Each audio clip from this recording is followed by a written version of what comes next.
Miss হবে না আপনার পছন্দের টিভি শো। দেখুন জি5 অ্যাপে একদম ফ্রি। চলুন দাদা। দিদি আর একজন হলে গাড়ি ছাড়বো। ম্যাডাম ও বেরিয়েছে। ঠিক যেভাবে কাজটা করতে বলেছে সেইভাবে করবে। Yes madam. আচ্ছা বৌদি, তুমি দাদাকে পথে আনলে কি করে বলো তো? তোমার দাদা তো পথেই ছিল তুলি, শুধু মাঝখানে একটা খাদের দিকে পড়ে যেতে যাচ্ছিল, আমি সাবধান করে দিয়েছি, ব্যাস এটুকুই। বেশ করেছো, এটাই তো দরকার ছিল। এর থেকে আমি বুঝতে পারছি তুমি দাদাকে কতটা ভালোবাসো। কি জানো তো তুলি, তোমার দাদা না বড্ড ছেলে মানুষই করে, পাগলামি করে। অবশ্য তোমার দাদা এমন বলেই হয়তো আমি বেঁচে আছি, নাহলে কবেই দম বন্ধ হয়ে মরে যেতাম। কি জানো তো, আমার রাজ মিস্টার বিন্দাস বলেই না সব টেনশন সব কিছু আমার মাথা থেকে ঠিক এভাবে উড়িয়ে দিতে পারে। তা দাদা তোমার দম বন্ধ হতে দিলে তো? আবার বাজে কথা। হ্যাঁ, ইয়ার কি হচ্ছে? বুঝিস আর কি, তাই না? এই দাঁড়াও দাঁড়াও।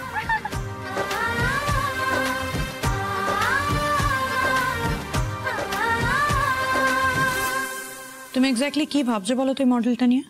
আসলে বিপাশা, আমি ভাবছিলাম যে আমাদের এই স্কুটিতে একটু স্পেস ক্রিয়েট করতে হবে।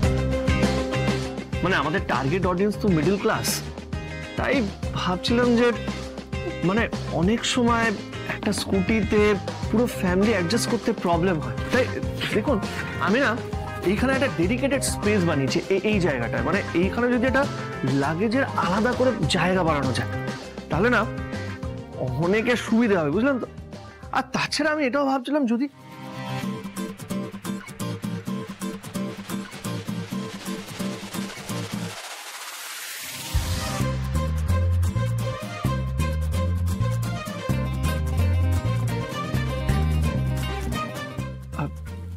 কি হলো বিপাশা, আপনার পছন্দ হয়নি? স্প্লেন্ডেড, গ্রেট আইডিয়া রাজ। আসবো ম্যাম। Come in. আমি এটা চোখের সামনে দেখতে পাচ্ছি মডেলটা। Great, good job, I am impressed. Thank you thank you thank you so much.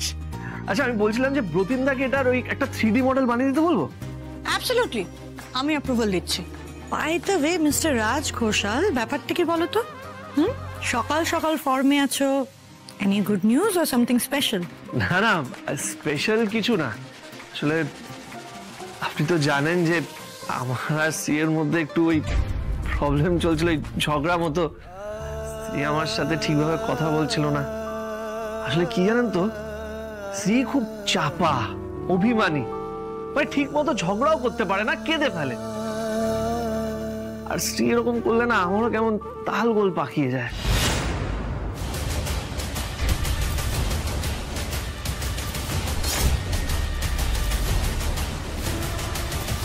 বুঝতে পেরেছি, তার মানে ঝামেলাটা মিটে গেছে, তাই তো?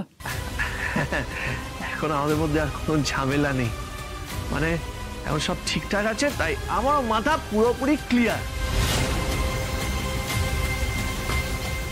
আসলে আমার আর সিয়ের মধ্যে ঝামেলা থাকুক এটা আমি একদম চাই না, সব সব ভালো থাকুক এটাই চাই।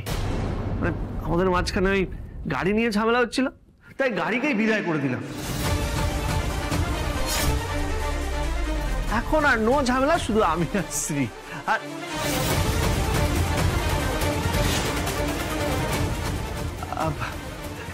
সরি সরি, মানে আমি গড়গড় করে এত কিছু বলে ফেললাম। আসলে আমি it's totally fine Raj, it's totally fine. তুমি আর শ্রী খুশি আছো দেখে I am happy. I wish তোমরা সারা জীবন এইভাবেই হ্যাপি থাকো। Thank you Bipash, thank you so much. মানে আমি শ্রীকে খুব ভালোবাসি,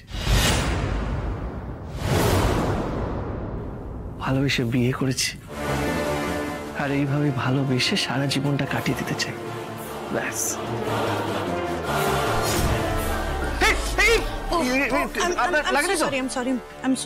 হাত থেকে পড়ে গেল। তুমি কাউকে ফোন করে ডেকে নাও পরিষ্কার করে দিতে। আর এই কাজটা নিয়ে এগো, ইটস আ গ্রেট জব। বলছিলাম আজকে তোমাকে একটু স্টে ব্যাক করতে হবে। আজকে? হ্যাঁ, দিল্লির থেকে কিছু ক্লায়েন্টরা আসছে, একটা ছোট মিটিং আছে, সো ওখানে তোমাকে থাকতে হবে, লেট হবে। ওকে ওকে ওকে।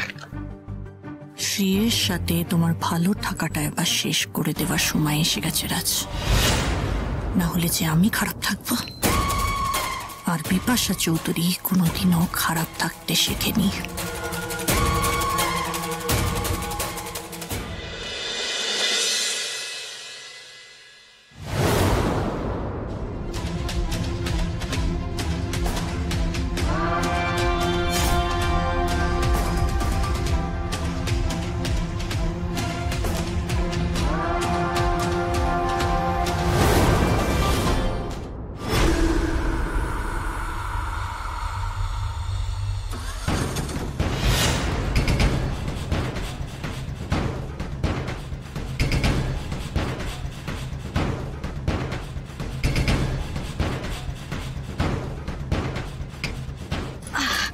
চলুন দাদা।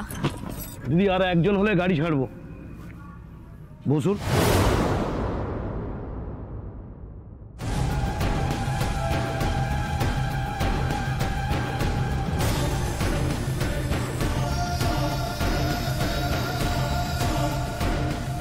যাবেন দাদা?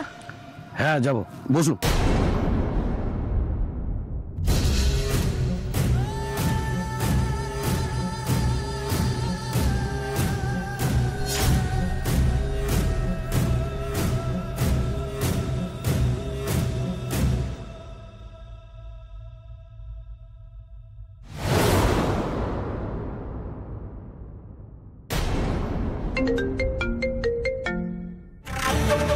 হ্যালো ম্যাডাম, ও বেরিয়েছে, আমরা পেছনে যাচ্ছি।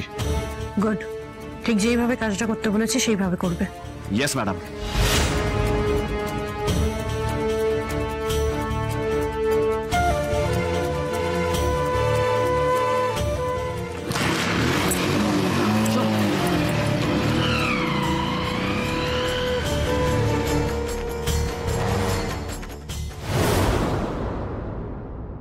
হ্যালো, দিল্লির টিমকে আমার কেবিনে আসতে বলো।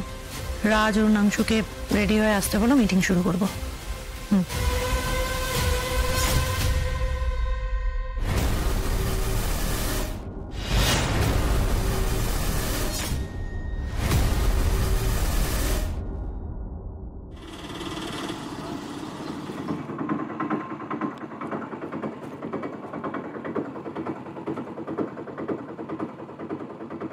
কি হলো দাদা, এখানে থামলেন কেন আপনি? দিদি গাড়ি স্টার্ট নিচ্ছে না, দেখছেন তো গিয়ারের প্রবলেম হচ্ছে। আপনাকে নিয়ে যেতে পারবো না, আপনি চলে যান। আরে বাবা, যাবে না মানেটা কি? আপনি চেষ্টা করুন না, মানে অন্তত সামনের বাস স্ট্যান্ড পর্যন্ত তো আমাকে যেতেই হবে। শুনুন, আপনাকে ভাড়া দিতে হবে না, আপনি চলে যান। আমাকে এখন হেঁটে হেঁটে মেকানিক খুঁজতে যেতে হবে। প্লিজ আপনি চলে যান। দাদা, এরকম ভাবে একটা ফাঁকা জায়গায় আমি পাবোই বা কি? আরে বাবা দেখুন না, কিছু না কিছু পেয়ে যাবেন।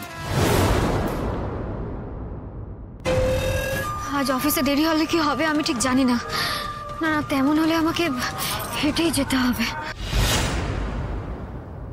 জি5 ডাউনলোড করুন আর সব এপিসোড দেখুন একদম ফ্রি।